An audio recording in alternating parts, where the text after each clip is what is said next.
Welcome to Book Solid, the home service growth podcast.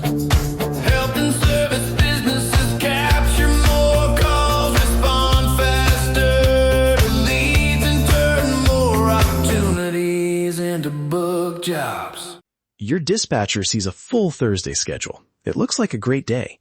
Then at 2:30, a technician is sitting outside an air conditioning call. Nobody is answering the door. The customer is not picking up. 5 minutes go by, then 10. The next appointment is already waiting, and that empty slot is starting to push the whole route behind. That appointment was booked. It just was not protected. Welcome to Booked Solid, the home service growth podcast. I'm Jeff. If you run a plumbing, HVAC, electrical, roofing, or other home service business, today's episode is about the gap between getting a customer on the calendar and having that customer ready when your team arrives. Because a yes on the phone is not always revenue.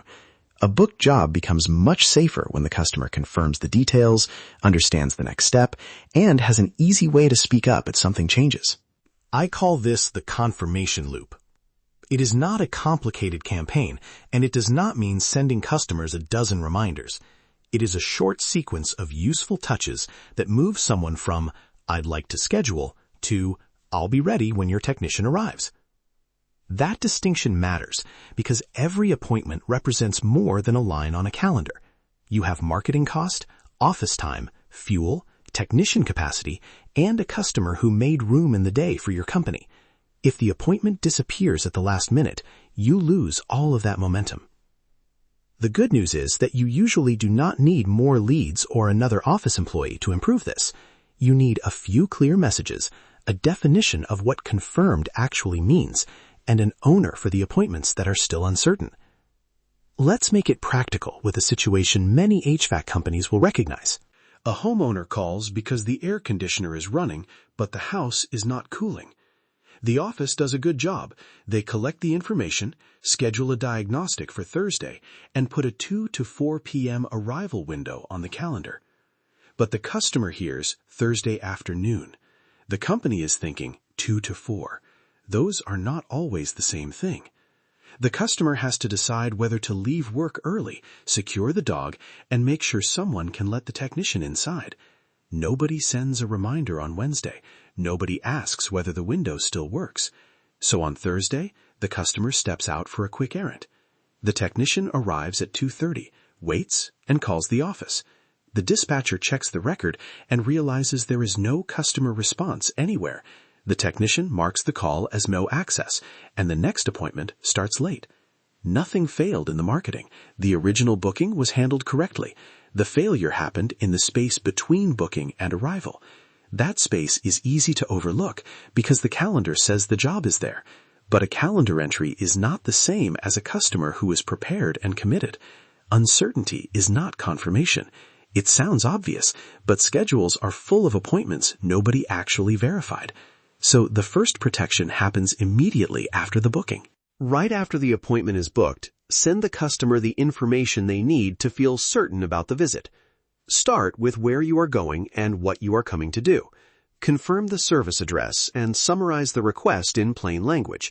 We have you scheduled to diagnose an air conditioning system that is running but not cooling. If the address or problem description is wrong, you want the customer to catch it now, not the technician in the driveway. Then be precise about timing. Say Thursday between 2 and 4 p.m., not Thursday afternoon. If the window is likely to change, explain how the update will be delivered. Add only the preparation that matters. Does someone need to be home? Should the indoor equipment, electrical panel, attic access, or water heater be reachable? Does the customer need to secure a pet or move a vehicle? These small details prevent avoidable friction later. Finally, give the customer one obvious action. Reply yes to confirm, or reply change if you need help with another time. That is much better than ending with a phone number and leaving the customer to figure out what to do. A useful confirmation might sound like this. Hi, this is the service team. You're scheduled for an air conditioning diagnostic Thursday between 2 and 4 p.m. Please make sure someone is available, the equipment is accessible, and pets are secured. Reply yes to confirm or reply change if you need another time. We'll let you know if the arrival window changes. That message is doing real work. It confirms the appointment, sets expectations, and gives the customer a safe path before there is a problem. The wording should change slightly depending on the job. For emergency plumbing, keep it short and direct. We're dispatching a technician now. Please reply when you receive this message and let us know if access changes. A customer dealing with water coming through the ceiling does not need a scheduling essay. For a roof inspection, you may need to explain whether someone must be home. For an electrical repair, you may need to mention access to the panel. For a replacement job, the customer may need to clear a work area.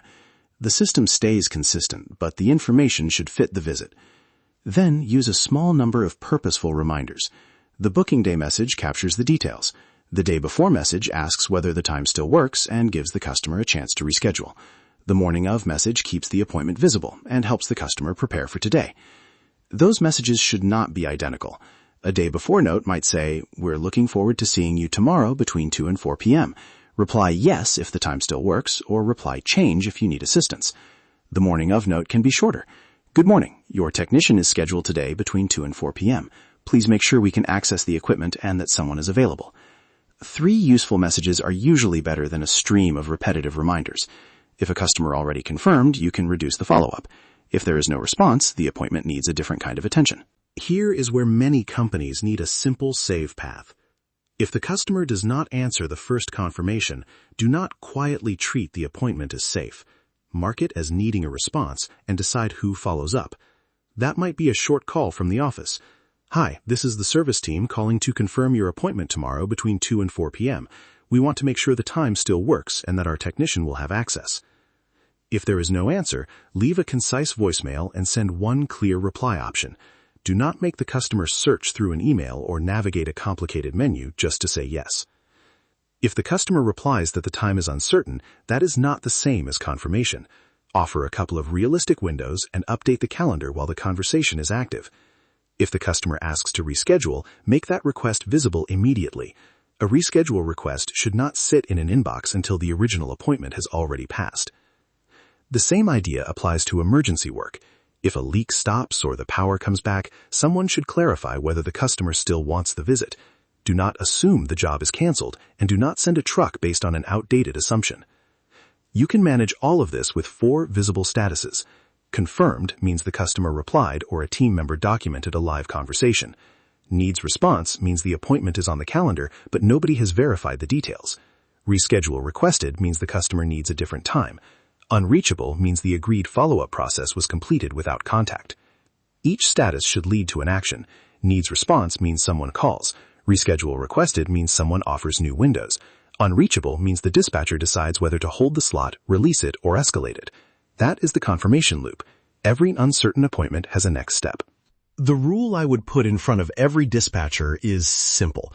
Booking and confirmation are separate events. A customer can say yes on Monday and still forget the time by Thursday. The arrival window can change. Access instructions can be unclear. Another contractor can call in the meantime. The confirmation process gives your team a chance to catch those issues while there is still time to fix them. And there are 2 traps to avoid. The first is over-communication. If one system sends a text, another sends an automated call, and someone else sends 3 more reminders, the customer experiences confusion instead of care. Coordinate the messages so each one has a purpose. The second trap is assuming automation replaces judgment. Automation is excellent at sending the first message quickly, collecting replies, and keeping statuses visible. But an unconfirmed appointment, a frustrated customer, or a job with unusual access requirements may still need a person. If you want to put this into practice this week, keep the rollout small.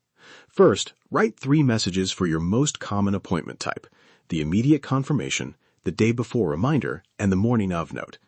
Read them as a customer would. If a sentence does not clarify the visit or tell the customer what to do next, remove it. Second, define confirmed in writing.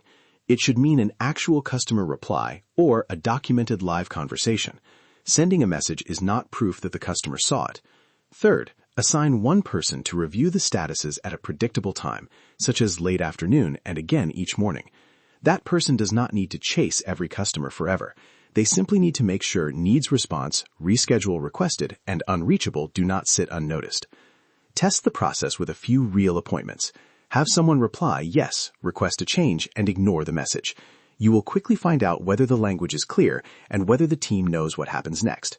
Here's the short version. Send the details immediately, ask for a real confirmation, remind the customer at useful moments, and give every unconfirmed appointment an owner and a next step. Start with HVAC diagnostics or your most common plumbing call, then expand once the process works. A booked job is a promise on the calendar. Confirmation is how you make that promise real. Send the customer the address, the service request, the arrival window, and the preparation details while the booking is still fresh. Ask for a real response. Follow up the day before and the morning of service, but make each message useful. When a customer does not respond, do not leave the appointment in a gray area. Give it a status, assign the next action, and protect the schedule before the technician is waiting in an empty driveway. For more practical ideas, download the free guide, 107 Quick Wins for Home Service Businesses at profitpulse.biz.